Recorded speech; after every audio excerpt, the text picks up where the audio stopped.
up on this Friday edition of Newsline at Noon, North Korea changes its mind and says it will not send its cheering squad to next month's Incheon Asian Games, blaming Seoul for its decision. Prime Minister Chung Hong-won calls on the National Assembly to quickly pass bills badly needed to revitalize the economy and improve public safety. Plus, U.S. President Barack Obama warns of additional sanctions against Russia for violence in eastern Ukraine as NATO releases satellite imagery showing Russian troops inside Ukraine. These stories and more on Newsline at Noon.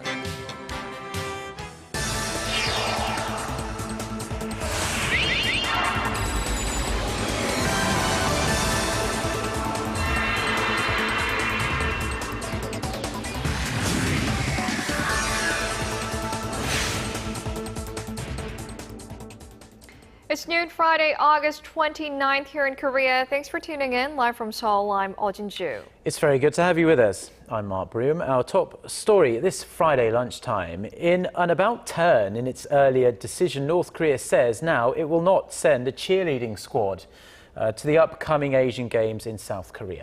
The North pointed to Seoul, saying the South Korean government had only expressed concerns over it sending the cheering squad. So it looks as though North Korean athletes will have to make do with the support of their coaches and staff only. Yoo has the details. Laying the blame at Seoul's feet for its concerns over the cheering team, the vice chairman of North Korea's National Olympic Committee officially announced on Thursday that Pyongyang was taking back its decision to send a cheerleading squad to the upcoming Asian Games. The South expressed concern over our sending of the cheerleading squad, and they raised concerns, so we decided not to send them for the 17th Asian Games. He added the committee's decision was conveyed to South Korea when the two sides met last week for working-level talks to discuss this very issue. This unexpected development comes after weeks of tense negotiations over Pyongyang's decision to send a 350-member cheerleading squad, which would have been more than twice the size of North Korea's contingent of athletes. While Pyongyang kept saying the move was to promote goodwill, the two Koreas have been at odds over who would have paid for the group during their stay in South Korea. Despite the move, North Korea says its athletes will participate in the Games. The latest turn of events goes against expectations of a more conciliatory attitude from North Korea following the end of the joint military drills between South Korea and the United States this week. In the short term, it's inevitable inter-Korean ties will get worse, but if the Koreas fail to improve relations, they will feel pressure from inside and outside of the country. So in the long run, there's a high chance the two will begin dialogue. The South Korean government did not comment directly on North Korea's announcement, only confirming that it was informed. Officials added that they will continue to take all steps necessary to make sure the North Korean team can participate in the Asian Games, which kick off on September 19th in Incheon. Yoo-rian, Arirang News. Now, it's no secret that North Korea sometimes tries to break free from its diplomatic isolation using sporting events. We've seen basketball diplomacy at work with NBA Hall of Famer Dennis Rodman. Now it's a Japanese wrestler turned lawmaker who's now in Pyongyang to take part in a wrestling competition there this coming weekend. Our Kim Hyun-bin tells us what's behind the event. Several athletes arrive at Pyongyang Airport. They're all pro wrestlers here to take part in an international wrestling competition. There are some familiar faces such as Bob Sapp and Jerome Lee Banner, who are well known in the wrestling world. But all eyes are on Japan's wrestler turned politician, Antonio Inoki. I believe this event will be successful. I hope it serves as a stepping stone for international peace. The head of North Korea's International Olympic Committee, Chang Eun, greeted the athletes upon their arrival. North Korean state media has been extensively promoting the competition, airing previews and detailed introductions. North Korean leader Kim Jong-un is known to take advantage of sports diplomacy to promote his country. But some experts say this could be a means to enhance relations with Japan. As Inoki had a meeting with the secretary of the Central Committee of the Workers' Party of Korea, Kang Sok-ju, experts believe he might also be acting as a go-between for the Japanese government. The pro wrestling event comes as two nations look to improve bilateral ties, especially by dealing with the issue of Japanese nationals kidnapped by North Korean agents in the 1970s and 80s. Seoul-based Yonhap News reported, quoting diplomatic sources in Tokyo, that the two countries face difficulties in making progress in their government-level talks. Kim Hyun-bin, Arirang News. Washington is brushing off reports that U.S. officials recently held private talks with North Korea. In a briefing Thursday, U.S. State Department spokesperson Jen Psaki said she wasn't aware of South Korean media reports that say U.S. officials flew to the north on August 16th to hold a two-day meeting over North Korea's recent missile launches and the 3 American citizens currently held hostage there. Psaki added there was nothing to confirm and that she hadn't heard of any plans to hold direct talks with Pyongyang. The last confirmed closed-door consultations between the U.S. and North Korea were held in Guam in the spring of 2012. The National Assembly is in a state of disarray with lawmakers of the rival parties butting heads over the terms of a special bill that would set up an investigation into April's ferry disaster. Prime Minister Chung Hong-won on this Friday morning took to the airwaves to call for action, not just on the ferry bill, but on dozens of economic bills that remain in limbo because of the political bickering. Kim Hyun-gil reports. Prime Minister Chung Hong-won says there's no more time to waste in passing long-pending legislation aimed at stimulating the economy. At least 30 economic stimulus-related bills are related to improving the livelihoods of the people. Job creation and the economic recovery are lagging. Now is the time to get them passed. Chung's remarks coincide with government efforts to reboot the economy. In recent weeks, the Finance Ministry has introduced a set of stimulus measures along with proposals for tax code revisions to induce money flows from businesses to households in the form of investment, salary hikes, and dividend payouts.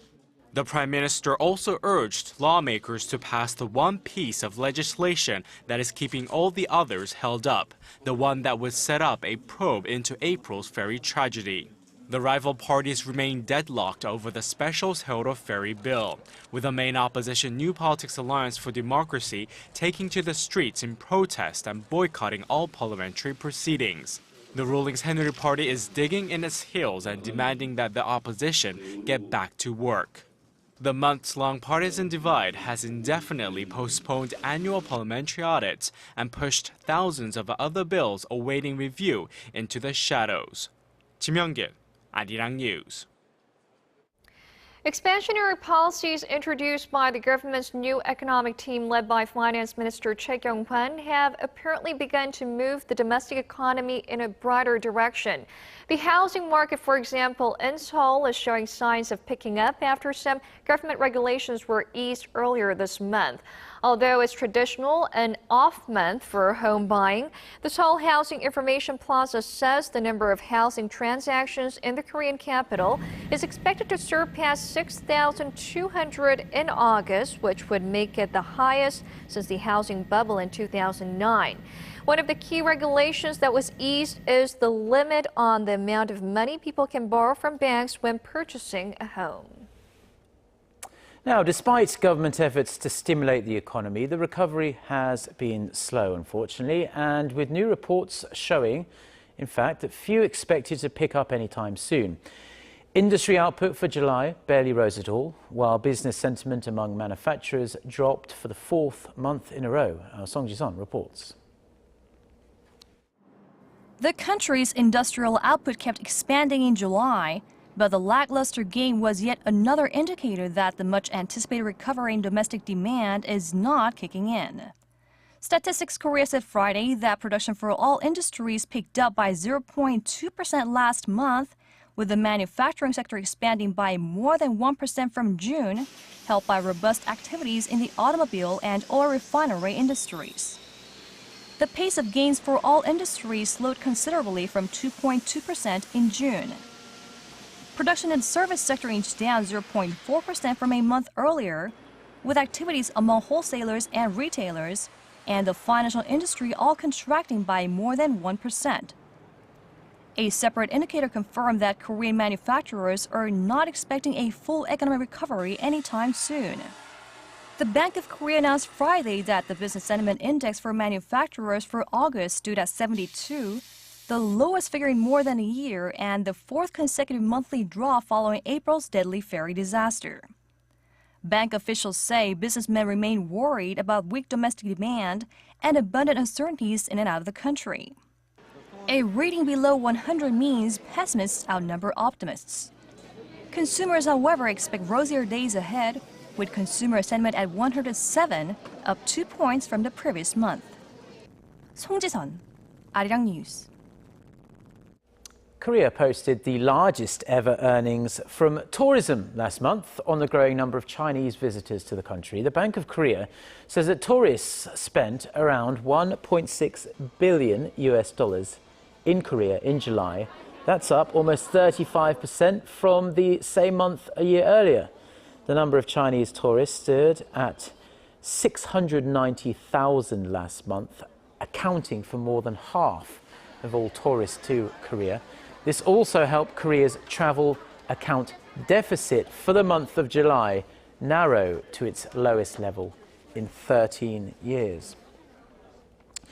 Now, the remains of 18 Koreans who passed away in the old Soviet Union decades ago have finally returned home. Forced into hard labor during Japan's cruel colonization of the Korean peninsula, they were never able to leave Sakhalin, which is an island in Russia's Far East. Their return is raising hopes for the thousands of others, and they'll be able to come home soon as well. Shin Se-min reports. Some 70 years after they were forcibly sent to the Soviet Union by Japan, 18 Koreans have finally come home. The ashes of the 18 were handed over by Russia to Korea on Thursday. They're just a fraction of the 30,000 Koreans who were forcefully drafted to Sakhalin in the late 1930s by Japan during its colonization of the Korean peninsula. Not even liberation in 1945 meant freedom for the victims. Many were not able to return to Korea for a number of reasons.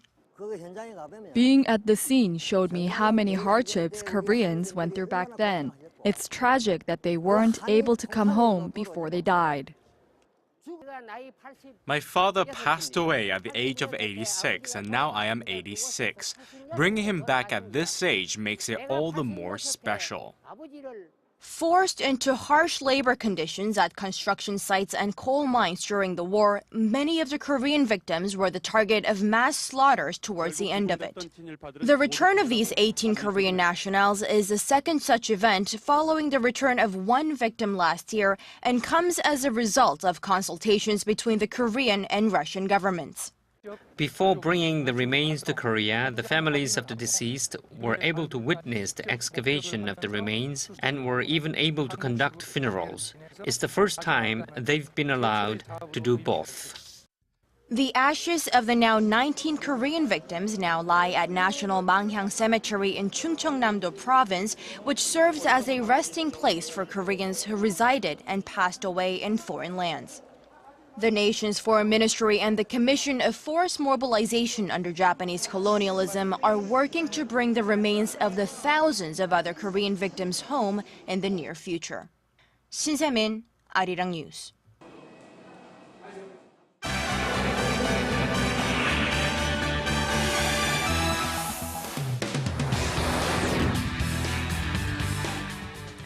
And time now for a look through the international headlines we're following this Friday afternoon. For that, we turn to our Eunice Kim standing by at the news center. Eunice, the crisis in Ukraine is plunging to new depths. Kiev now says it is dealing with a full-scale invasion by Russian forces.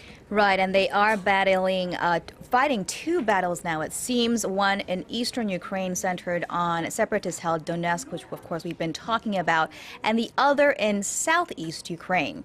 NATO estimates 1,000 Russian troops are fighting alongside separatists in Ukraine, as U.S. and UK officials also confirmed the development. In reaction, the United Nations Security Council expressed their outrage at Moscow. U.S. Ambassador Samantha Power accused Russia of manipulating and outright lying, while Russia's diplomat shot back and suggested Washington should stop interfering in Kiev's affairs. Earlier, Ukraine's Defense and Security Council said Russian tanks and military vehicles had rolled in and taken a border town and other parts of southeast Ukraine, prompting President Petro Poroshenko to cancel a planned trip to Turkey. U.S. President Barack Obama, while playing down the reports, did warn of more sanctions for Russia. A new English-language online magazine produced by al-Qaeda in the Arabian Peninsula has hinted at an impending terror attack while suggesting a list of targets for Western jihadists in the U.S. and Great Britain.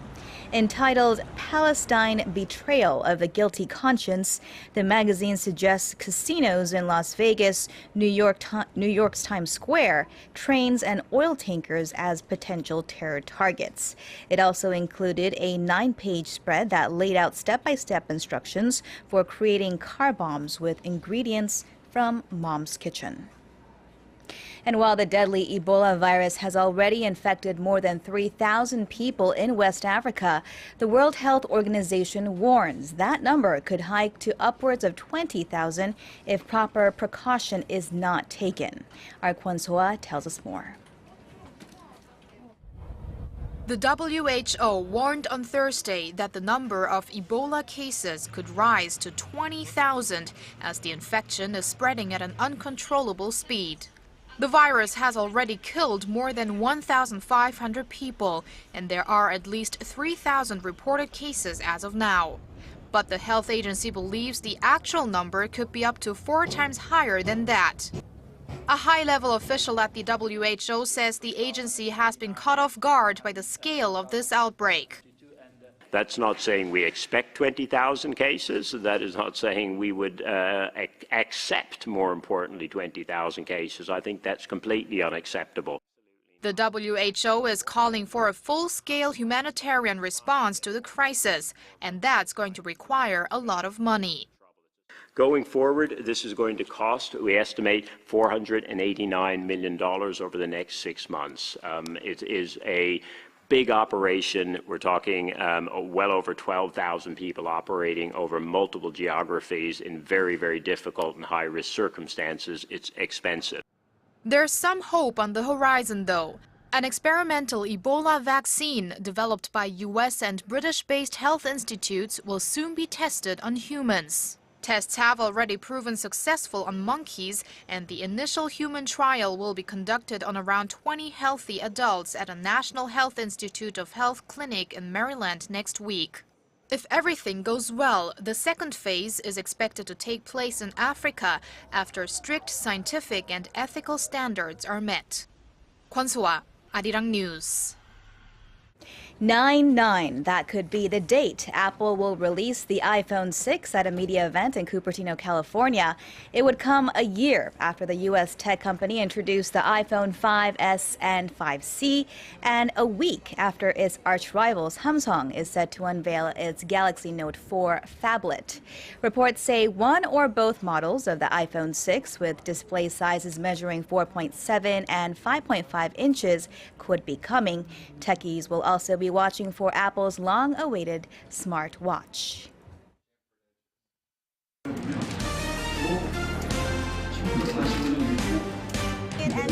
Stay up to date on the latest news out of Korea. Connecting to our team of reporters about the issues that matter to Korea.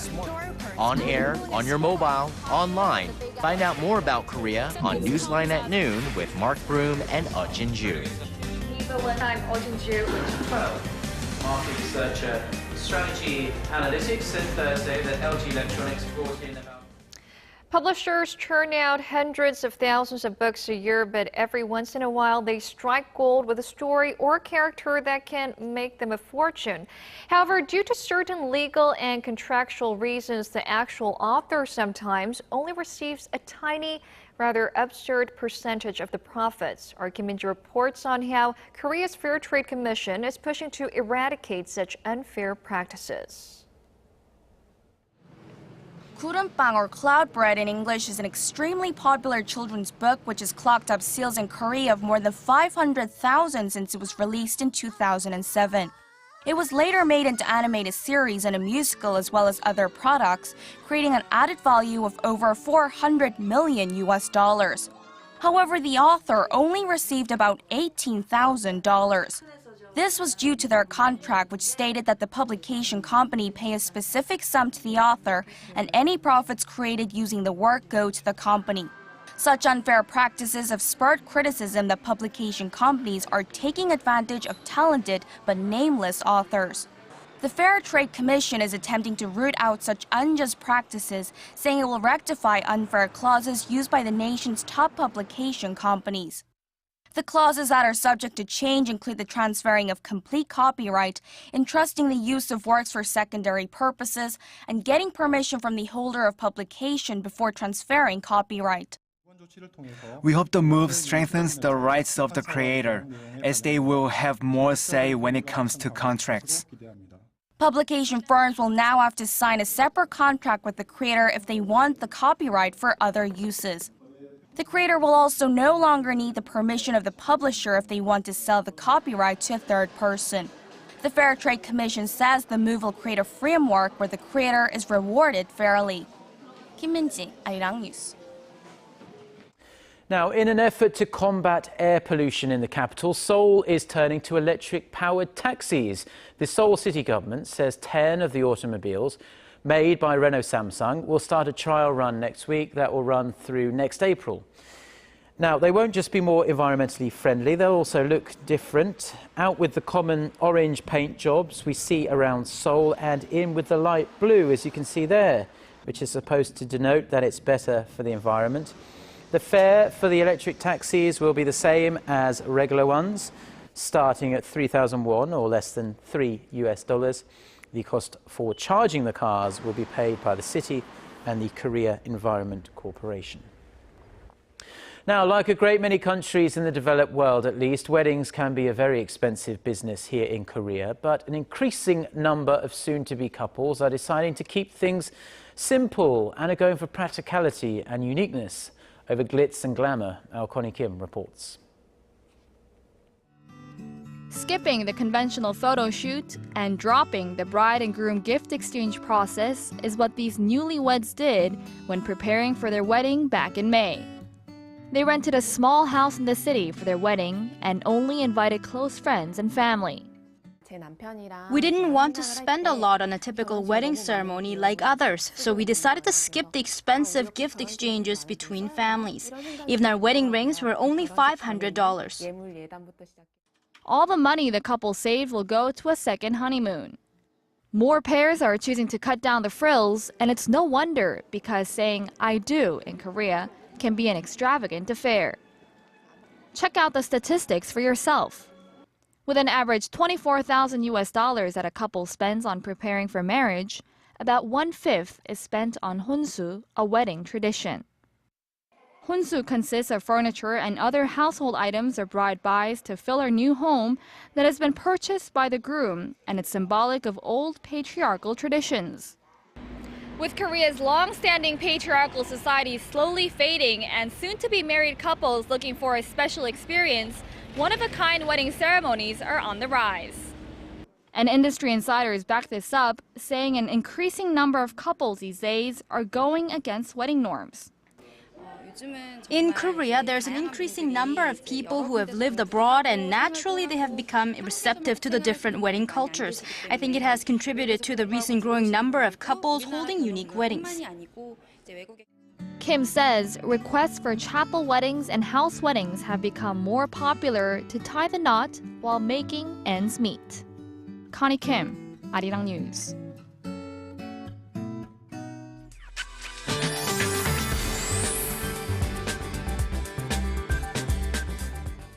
Rain clouds in the southern coastal regions are slowly going away from the area, and even if it's bright out here in the capital, more rain could be falling in many parts. 5 to 20 millimeters of more rain is expected for down south, and up here we're expecting expecting passing showers later in the evening hours, but temperatures should remain on the warm side.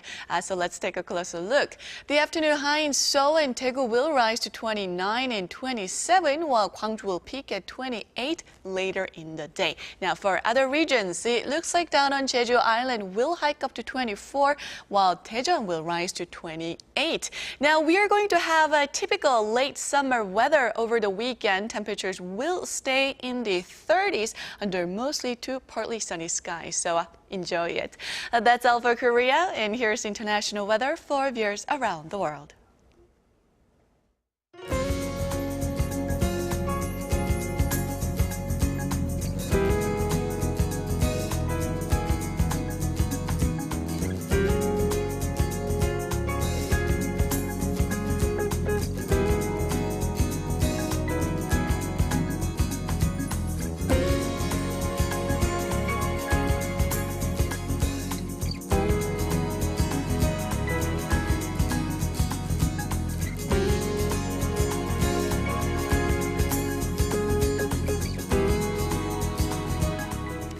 Well, that brings us to the end of our Friday edition of Newsline at Noon. Yes, have a fabulous weekend, and Jin-joo and I will be back at the same time on Monday. Thank you for watching.